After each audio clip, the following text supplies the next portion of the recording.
Hola, ¿qué tal? Un gusto saludarlos, espero se encuentren bien. En este video vamos a hacer una revisión del archivo que ha dejado el Ministerio de Educación para dar algunas orientaciones sobre algunos aspectos. Entre ellos, pues podemos ver los siguientes. Aplicación de las evaluaciones, cómo las vamos a tomar si somos docentes o cómo las van a rendir si son estudiantes. Algunas orientaciones para evaluar el comportamiento o la conducta. También algunos lineamientos para espacios virtuales si es que se llega a continuar de esta manera. Ya vamos a ver por qué decimos esto. Y por último también el control y registro de la asistencia por parte de los docentes hacia los estudiantes. Pues vamos a ver lo primero, que tiene que ver con la aplicación de las evaluaciones. Y lo primero que hay que mencionar es que vamos a revisar la evaluación formativa, es decir, lo que el año anterior eran los parciales, ¿no? Cada quimestre, el año lectivo anterior eran 3 parciales, pues algo parecido va a pasar ahora, pero esta evaluación por parcial va a tener 2 momentos.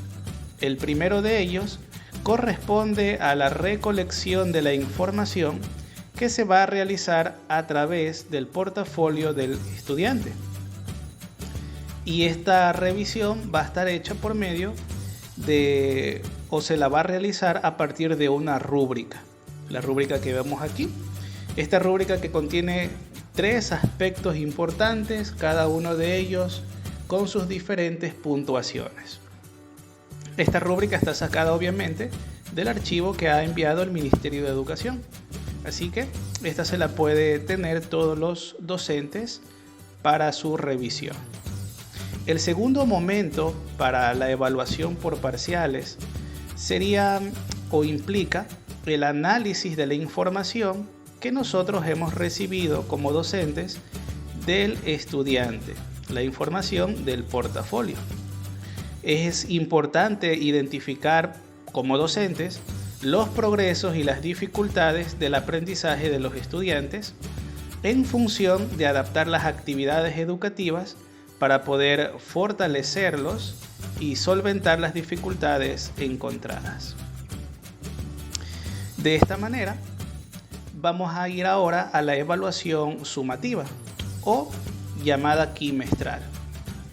Para la evaluación quimestral, pues se mencionan algunos puntos en esta orientación que ha dejado el Ministerio de Educación, pero yo lo he resumido en 3 puntos importantes. El primero de ellos, lo primero que hay que mencionar es que esta evaluación quimestral es un proyecto, ¿sí? Eso hay que tenerlo muy claro, es un proyecto. Y ahora sí vamos a delinear, ¿no? En 3 puntos básicos y fundamentales. El primero de ellos, pues cada institución va a decidir cuándo, en qué momento va a realizarse esta evaluación quimestral. Así que por el tiempo, pues cada institución, dependiendo la realidad de cada una de ellas, lo va a decidir. El otro aspecto importante es que el examen quimestral se va a articular al desarrollo de los proyectos que se han definido a partir de los recursos de las fichas pedagógicas. Y un tercer punto que yo he encontrado en este archivo, pues básicamente tiene que ver que cada institución se recomienda que se genere una lista de cotejo para poder establecer la calificación del proyecto. Algo que sí hay que dejar bien claro es que este tipo de evaluaciones que vemos aquí en pantalla simplemente no va a ser así. El estudiante no va a tener una hoja con 10 preguntas para luego poder para desarrollarlas. Eso no debe pasar. Recordemos que para evaluar el quimestre se va a hacer un proyecto basado en las fichas pedagógicas. Vamos a hablar ahora del comportamiento. y el Ministerio de Educación ha contemplado algunas orientaciones para que el docente pueda evaluar lo del comportamiento o conducta de cada estudiante. Recordemos que no todos los estudiantes tienen las mismas condiciones y circunstancias, así que esto va a variar un poco. Por eso lo que dice el Ministerio de Educación es que si un grupo de estudiantes pues tiene una realidad que le permite un espacio virtual, entonces aquí nos va a dejar estos lineamientos, tanto para docentes como para estudiantes. Si hay un grupo de estudiantes que tiene posibilidades de tener un espacio virtual, los docentes vamos a tener que hacer lo siguiente. Estos son algunos puntos que he escogido de un poco que hay también, ¿verdad? El primero de ellos dice conocer las herramientas digitales para adaptarlas al desarrollo de la clase, evaluar el acceso que tienen los estudiantes a Internet, ya que aunque algunos tengan Internet, no todos cuentan con la misma velocidad de Internet. O es más, a veces tienen conectividad, pero muy poca. ¿Por qué? Porque a veces se conectan del vecino, se conectan de la alcaldía, entonces no es lo mismo. Otro punto es que el maestro debe de decidir los recursos a utilizarse, como pueden ser PowerPoint, videos, clases en línea inclusive, o presentaciones. Recordando que todo eso debe adaptarse a la realidad de la mayoría de los estudiantes. También el docente debe establecer exigencias adecuadas a los recursos tecnológicos y de tiempo con lo que cuentan los estudiantes. Es decir, no vamos a mandar ahí una tarea o una actividad que requiera de un programa demasiado pesado para que los estudiantes quizás hasta lo instalen en su computadora, porque puede que algunos tengan internet y tengan simplemente un dispositivo como el celular o una tablet. Entonces hay que coordinar esa parte, ¿no? Y al final estar dispuesto a escuchar a los estudiantes en cualquier circunstancia. Si los docentes hacemos esto, como normalmente se lo hace, los estudiantes pues van a tener que respetar lo siguiente: el uso de los teléfonos en clases virtuales, abandono de clases sin consentimiento del docente. Recordemos que esto que estamos revisando es si es que los estudiantes tienen la posibilidad de tener un espacio virtual, ¿no? Consumo de alimentos y bebidas durante las clases es el siguiente punto. Consumo de alcohol, tabaco, etc. Y la inasistencia a las horas de clases virtuales sin justificación. Entonces, estos son los puntos que tenemos que tener presente, y otros, como los estudiantes, tienen que recordarlo para no pasarse de estas instrucciones. Ahora bien, los docentes podemos tener esta tabla que sugiere el Ministerio de Educación. De hecho, esta captura de pantalla la he sacado del PDF que ha enviado el Ministerio para que lo tengamos presente, ¿no? Ahora, la idea es con el mismo estudiante o el padre de familia hacer lo siguiente: llenar esta tabla, en donde en la primera columna aparecen los comportamientos que favorecen la convivencia armónica. El docente tutor es probable que ponga ahí algunas normas consensuadas, y esto es importante porque tiene que ser de común acuerdo con el padre de familia. Y por último, las responsabilidades consensuadas derivadas de él. Entonces eso tiene que llenarse, ¿no? Algo también importante es que en el comportamiento, como les decía, hay varias realidades. Y otra realidad es cómo vamos a evaluar a los estudiantes que no tienen conectividad alguna. ¿Cómo se los evalúa? Bueno, atención con esta parte. El docente tutor le va a dar algunos parámetros claros para que el representante legal sea el que evalúe el comportamiento del estudiante. Así que el representante legal va a jugar un papel importante porque es el que va a calificar, y por supuesto el tutor es el que le va a dar cuáles son los criterios a evaluar. En esta lista de cotejo, administrada también sugerida por el Ministerio de Educación, podemos ver 5 parámetros o 5 aspectos a evaluar. Por ejemplo, elabora un horario, cumple con el horario, el orden, el respeto, muestra disposición y actitudes positivas. Entonces son los 5 aspectos que el padre de familia va a ir calificando.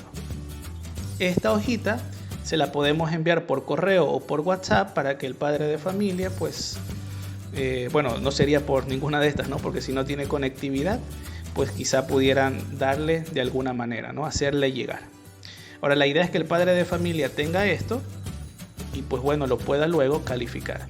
Noten que al final está el nombre y la firma del representante, va a poner allí, y por supuesto, para la constancia y aprobación va a ser también el docente tutor, ¿verdad? Entonces la aprobación es del representante y la constancia, la aprobación sería del docente tutor y la constancia, el representante legal. Pues bien, ahora vamos a ver esta parte, la evaluación del comportamiento en contextos sin conectividad. Y nuevamente tenemos aquí la tabla que habíamos visto anteriormente en la lista de cotejo, ¿no? Los 5 puntos que como docentes también debemos tenerlo. Ahora bien, ¿cuál es la escala cualitativa para poder evaluar el comportamiento? Bueno, ahí está, los parámetros y la escala.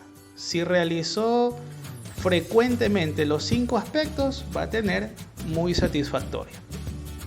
De 4 a 3 va a tener B, que significa satisfactorio. Entonces no es por puntajes, como se lo ha venido haciendo, más bien es cualitativamente, ¿no?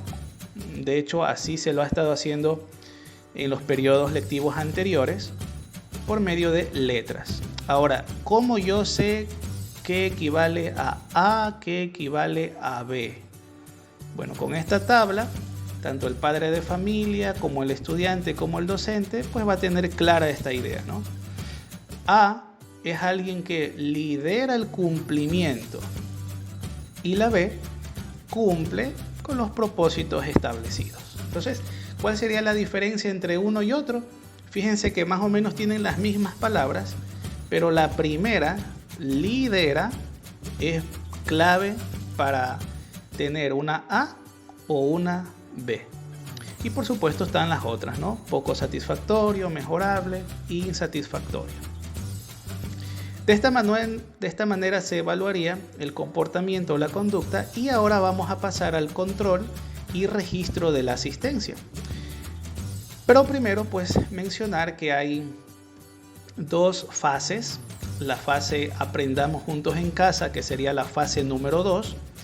En esta fase, básicamente uno va a controlar la asistencia del estudiante cuando él entregue el portafolio del estudiante a tiempo. Esta entrega, la fecha de la entrega, pues va a ser dependiendo de cada institución. Así que cada vez que el estudiante, o mejor dicho, en la fecha que establezca la institución, entregue el portafolio con todos los documentos, pues tendrá ya el control de la asistencia al 100%. Sin embargo, aquí hay algo interesante. El Ministerio de Educación contempla ya la posibilidad de poder regresar a las aulas de clase. Por eso, el Ministerio de Educación ha puesto de esta manera, ¿no? Juntos aprendemos y nos cuidamos. Podría ser la fase 3, ¿ya? Pero sin embargo, si se llegase a dar esto, porque todavía no lo sabemos, sería un 50-50, porque el regreso va a ser progresivo a las aulas de clase. La asistencia presencial a clases sería el 50% y por medio electrónico o virtual, dependiendo cada realidad institucional, será el otro 50%. Eso sí, si el estudiante va una vez a la semana al salón de clase, entonces pues queda completo, ¿no? Es como que ya ha asistido el 50%. y pues faltaría el otro 50% cuando el docente pues se lo indique. Ya hemos visto cómo podemos controlar la asistencia. Pues bien, otro detalle importante es cómo vamos a controlar la asistencia en este momento que estamos en el aprendamos juntos en casa. Bueno, recordemos que en esta fase que estamos ahora, la educación es sincrónica, asincrónica, inclusive también puede haber mixta. ¿Qué significa esto de sincrónico? Bueno, en esta fase algunas instituciones lo que han hecho es que puedan conectarse por medio de videoconferencias, por ejemplo, tipo vía Zoom, tipo Microsoft Teams, ¿no? O cualquier otro, ¿no? Google Meet, entre otros. Eso significa sincrónico, que el estudiante pues está al mismo tiempo junto con su docente tutor que le está dando pues diversas instrucciones. ¿Qué pasa si la realidad institucional de su colegio es así?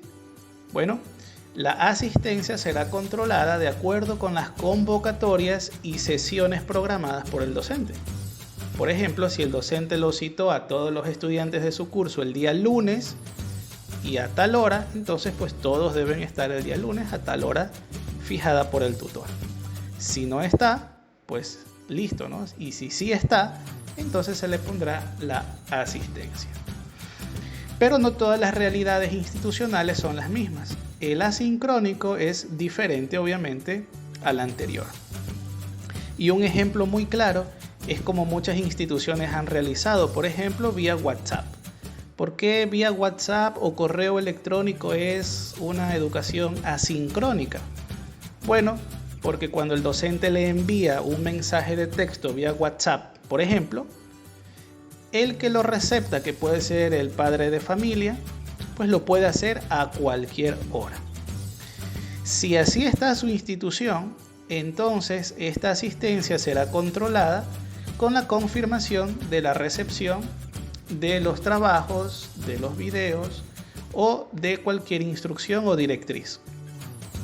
Por ejemplo, si está en la matutina y el docente tutor le ha enviado un archivo, solo basta con que lo reciba en la noche, le diga listo profesor, entonces ya está confirmado que ha asistido, ¿no? No es necesario que en los grupos de WhatsApp a veces digamos presente o aquí estoy, cosas por el estilo. Eso sería todo. Y claro, hay algunos que tienen la posibilidad de hacerlo de las dos maneras, ¿no? Entonces hay realidades y realidades. Entonces algunas instituciones lo pueden hacer de esta manera. En el caso de la mixta, pues va a ser un 50-50, ¿no? Va a ser proporcional. En el caso de que el docente le diga el día lunes vamos a tener tal actividad, conéctense vía Zoom, por ejemplo, y asistió, pues le pondrá el 50% de la asistencia. Si en caso de que también el día miércoles no haya videoconferencia, pero sí le manda trabajos vía WhatsApp y le contesta, entonces ahí estará el otro 50%. Esas son las facilidades que ha dado el Ministerio de Educación. Y bueno, aquí como todavía se contempla la posibilidad de seguir hasta segunda orden con esta fase Aprendamos Juntos en Casa, pues el Ministerio ha puesto este semáforo de uso seguro de Internet, que pudiéramos socializarlo con nuestros estudiantes o con los padres de familia. Estas son 10 claves para el uso seguro de Internet que también pudiéramos socializarlos. ¿Qué pasa con el registro de asistencia? Y esto ya le compete exclusivamente a nosotros como docentes. Bueno, en el registro de asistencia nuevamente vamos a hacer dos distinción, ¿no? De la fase Aprendamos Juntos en Casa, que es la actual, se va a realizar por cada parcial. Obviamente vamos a considerar todo lo que habíamos hablado antes para ver la asistencia de los estudiantes, ¿no? Y el Ministerio de Educación contempla ahora la posibilidad de esta tercera fase, si lo queremos llamar de esa manera, pero el Ministerio le ha puesto plan regreso progresivo a las aulas. Así que el registro se realizará semanalmente, como lo habíamos mencionado anteriormente, con que el estudiante una sola vez haya ido a la semana, entonces pues ya pudiéramos contar con el 50% de su asistencia. Ahora, ¿dónde lo vamos a registrar los docentes? Bueno, lo vamos a registrar en la plataforma conocida como Educar Ecuador o el Sistema de Gestión Escolar. Bueno, como lo queramos llamar, o el Carmenta lo llamamos algunos. Entonces, pues, allí se va a dar el registro de asistencia. Si estamos en las aulas de forma progresiva, como indica el Ministerio de Educación, si se llegase a dar, se lo hace semanalmente. Pero si seguimos en esta fase, aprendamos juntos en casa, será por cada parcial. Y eso sería todo, mis estimados. Espero que este video les haya sido de mucha utilidad. Aunque es cierto que el Ministerio de Educación ha puesto algunas otras cosas en el PDF, esto es un extracto de todo el contenido de ahí. Sin embargo, yo en la descripción de este video les voy a dejar los enlaces para que usted lo pueda descargar y allí va a ver el PDF que yo he utilizado para realizar este tutorial. Así que espero que les haya gustado, pero sobre todo les haya sido de utilidad este video. Si ha sido así, pues no duden en poder compartirlo con otros compañeros, con otros padres de familia o otros estudiantes, ¿no? Espero verlos en un próximo video. Hasta luego.